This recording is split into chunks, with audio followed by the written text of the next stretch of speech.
We're in the beautiful Bahamas, Berry Islands chain, which I think has a couple of hundred small islands in it, but we're only looking at the biggest few. So taking off from the bottom left corner, southwest, we're flying counterclockwise, 1, 2, 3, 4, 5, 6 locations on land, and then one on the water as we fly back to the south. So we're going to take off, turn left, and fly around the circle, basically. So let's get this show on the road. Wheel brakes off.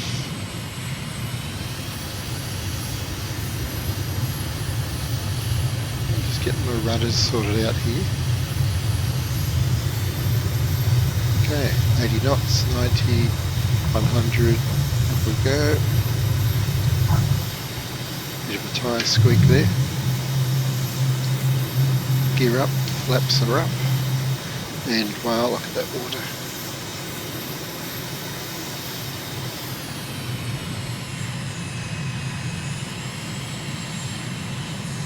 Okay, let's start our left turn. Just solid gold everywhere you look here.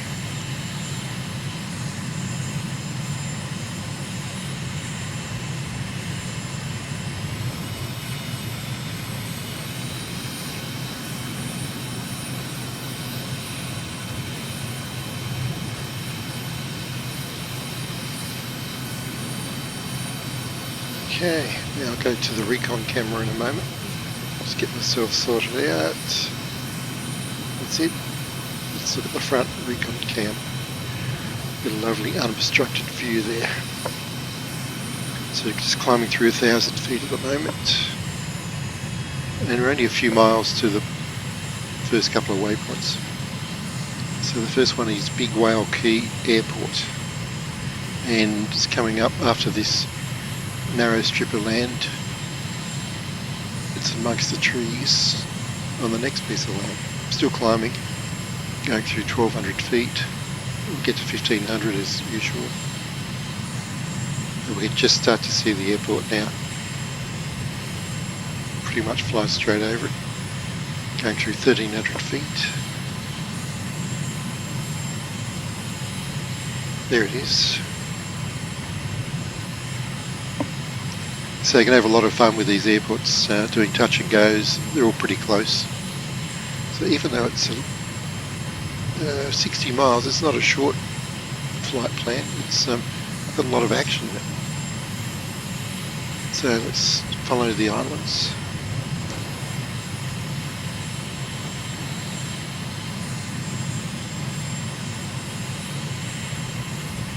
And we're looking for the next airport, which is Little Whale Key.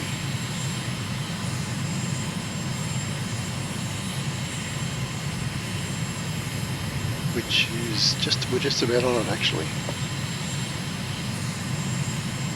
To the left here. Yep, we're going right over it. Just turn left a bit so we can get a better view. There it is. Beautiful. So they're very close together. Now we've got about 8 miles to the next airport. Let's just follow the land masses to the north. So slightly northeast, about heading 030. Let's check our map. There we are. Going a bit right of track. But we're following the islands, as you can see, which will bring us all the way to waypoint 3, which is Little Harbour Key. Now, not an airport there, but tourist destination and some buildings. So 1,500 feet, yeah, we're pretty well established. 250 knots. And a couple of miles out, I think it's this next group of islands here. Just double checking my map. Or is it the one after? Yeah, it's got to be the one after. Let's zoom out a bit. Yes. So not this group, the next one.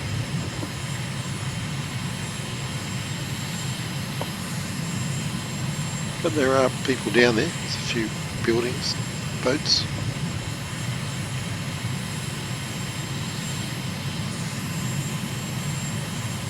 Quite a lot of trees on this. It's pretty substantial, this island.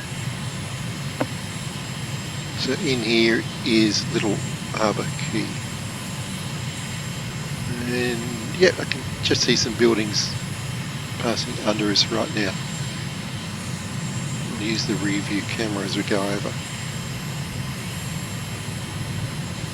Put the nose up a bit, there we go. Little Harbour Key. Right. Check our map again. And waypoints 4, 5 and 6 are going to be in close succession. And they are Great Harbour Key, Sistine Key and Great Stirrup Key. The first two airports, the third one port facility. Right at the tip, northern tip. Let's have a look to the west while we've got time. Nice. It's an understatement actually. To the east and back to the south.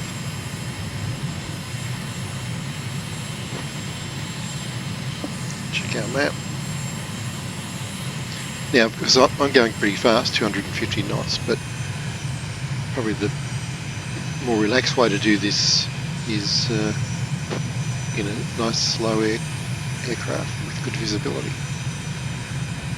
I do it in the jet, mainly to keep the video time down for these overviews. And a lot of land up here. Check our map. Zoom out a bit. Yeah, huge. Huge. So we're going to go up a ways, and on the east coast will be the first airport we're looking for, which is Great Harbour Key Airport. So let's come right a bit and climb, make it easier to see the bay that's sitting on. You see the curved shape on the right there? The airport, you can just start to see it's pretty much in the middle of that C shape we can see on the right.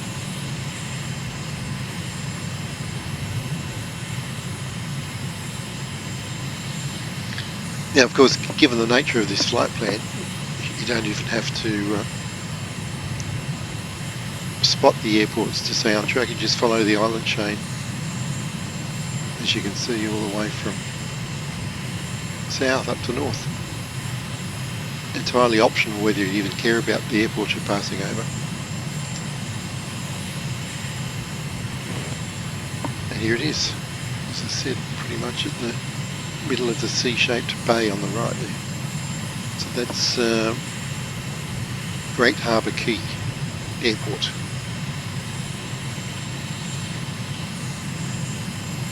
Excellent. The next one, not far away, is going to be Sistine Key Airport, which is a very short strip, only 2,000 feet. So probably not suitable for this type of aircraft. It's right in front of us.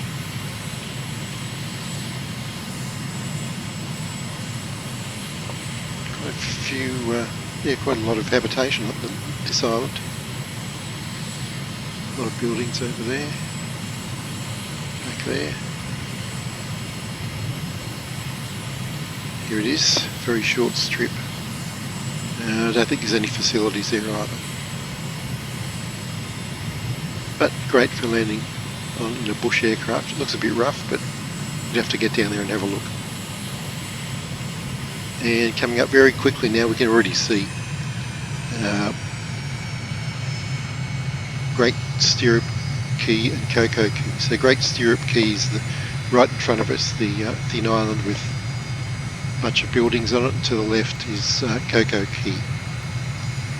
So I've got to come right a bit. Show where we are on the map.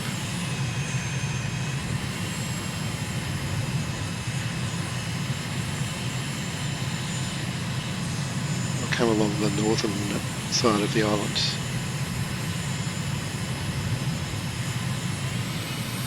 It's a great syrup key. I think a lot of cruise ships stop up here actually. A couple of resorts. Yeah, it looks pretty glamorous.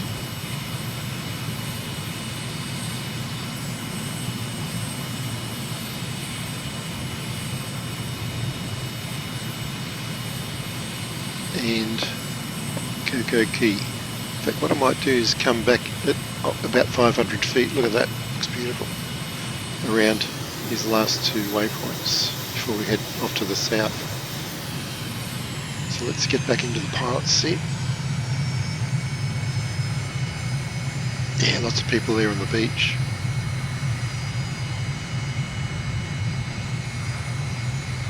Back down to 1100 feet, 1000 feet.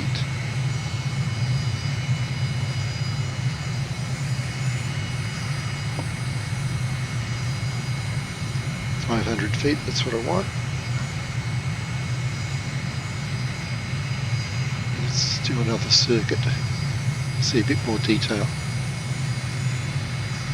Yeah, so lots of boats in there, resort facilities, people under their beach umbrellas. Nice lagoon there.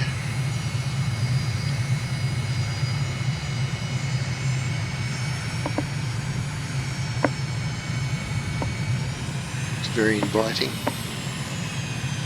And finally, Coco Key.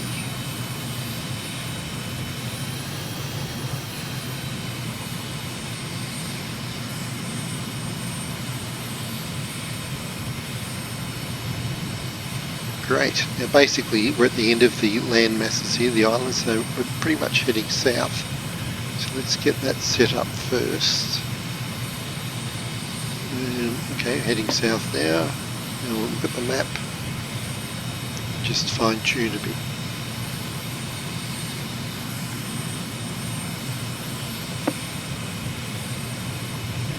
So waypoint 7 is, there's a large sandbar which we're coming across now. Actually, I'll slow down a bit. Waypoint 7 is where the water gets deep again. It's very easy to see. Just get ourselves right on track. Okay, that's good. Coming right slowly. Let's go back to the recon camp. Check out the beautiful colours in the water.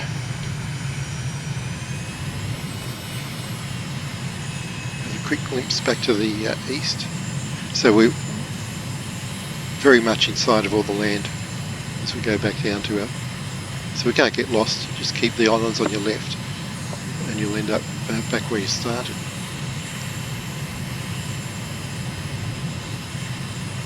So let's get down a bit lower, see if we can see this sand. You can see it coming up in front of us. So the water's very light coloured, sand underneath it, and then it suddenly gets dark. Come right a bit more to the right,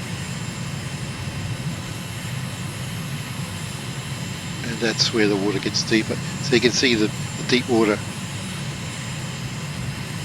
kind of shape going left to right. It's surrounded by more shallow water, which is lighter coloured. Here we go. Clearly see the sandbars here with the deeper water in between. Wow. Takes me back to my days in the South Pacific. So atmospheric. We're at about 1,000 feet at the moment, FYI. And you're getting a great view. Looking to the west. Now we're really over the deeper water now. Back to the east. Now, according to the flight plan, we should be a bit more to the west, I think. Yep. Not too bad. Doesn't matter too much anyway, because if we keep those islands just inside on the left, follow them round, we'll end up back where we started. But let's try the direct route for now. It's just amazing. That water looks so wet, I can feel it. Let's turn up the air conditioning in here. A couple of sandbars coming up.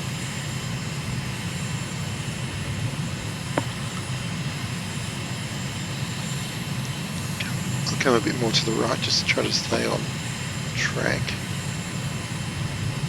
Zoom out. So we're pretty close. And I'm just noticing now that in my cleverness I've put the track, well, it's just an accident, but it also happens to be on the edge of sandbar all the way down here. Great, transition into deep water.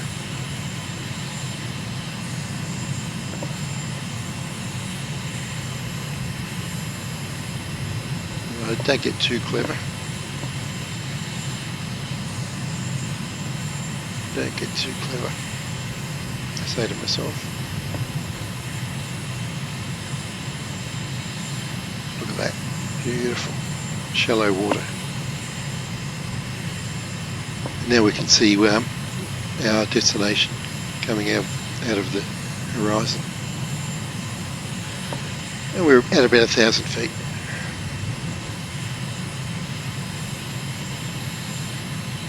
So this has taken us 16 minutes so far at 250 knots. So if you're in a typical light aircraft, double that, you're going to get a nice half an hour flight out of this plane. Very relaxing, very picturesque. I like flying the Shock Ultra because it's got fantastic views. It is a little bit slow at 80 knots, so that would make this flight about 45 minutes. But most of the light planes can cruise around 120 knots. But anyway, what's the hurry when you're in a beautiful place like this? So here we are back at Chub Key.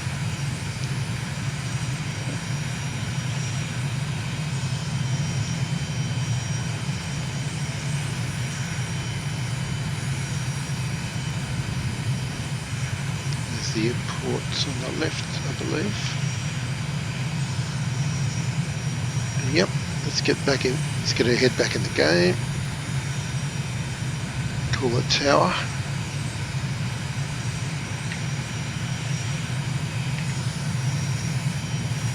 And we want to land runway 29. Mike India Golf 1. Mike India Golf 1. Mike Yankee Bravo Charlie traffic 0071 miles south 900 feet inbound to land runway 29. Okay, we're self-announcing, there's no facilities there. We're about 1,000 feet, which is good. Almost at gear speed actually. I'll drop the gear in this turn. 170 knots, gear down, flaps 1, flaps 2. That's just spectacular. It's got to be the best looking place I've landed in, I'd say, in this whole world tour. Absolutely amazing. So let's focus on landing. I've got 3 greens, fuel's good, flaps are down. Let's get the rudder sorted out. We've got some crosswind here.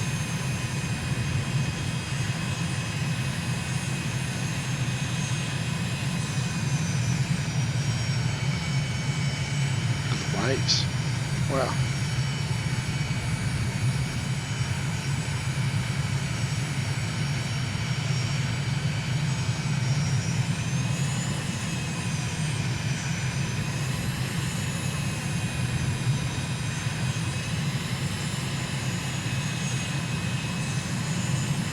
Threshold speed 110.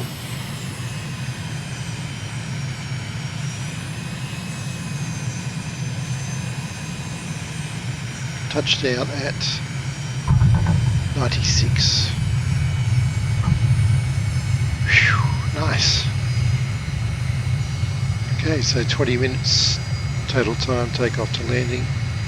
As I said, this is a pretty fast aircraft. So you're looking at a good 40 minutes flight in a normal general aviation aircraft. And well worth it. Look forward to doing it again.